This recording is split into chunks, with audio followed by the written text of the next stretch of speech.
Hi friends, ఎలా ఉన్నారు అందరూ? వర్షం పడినప్పుడు పచ్చిమిర్చి బజ్జీ చేస్తే టేస్టే వేరు కదండి.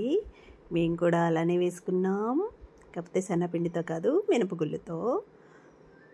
తర్వాత వాము, కొంచెం సాల్ట్, స్టఫింగ్ అండి మిర్చిలో మిక్సీ పట్టుకున్నాం.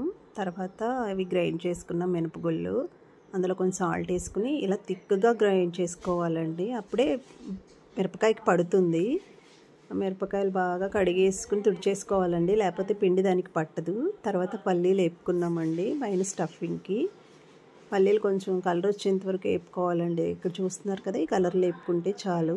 తర్వాత మిర్చిని కొంచెం ఇలా నాట్లు పెట్టుకుని అందులో ఇందాక మనం అదే గ్రైండ్ చేసుకున్నాం కదా, అది ఇందులో స్టఫ్ చేసుకోవాలండి. పిండి చూస్తున్నారు కదండి, ఈ విధంగా మిర్చి ఇందులో ముంచి ఇలా తీసుకోవాలండి. ఇదిగోండి, మేము ముంచాం కదా, అలా అయితే దానికి పడుతుందండి. ఇలా ఆయిల్లో ఫ్రై చేసుకోవాలి. చూడండి, ఇదిగోండి. టేస్ట్ అయితే చాలా బాగున్నాయండి. శనగపిండితో అయితే అందరికీ పడదు కదండి, ఈ మినప్పిండి అయితే ఎవరైనా తినొచ్చండి. చూడండి, కొంచెం ఇవి చల్లారాక కూడా చాలా బాగున్నాయండి టేస్ట్ అయితే.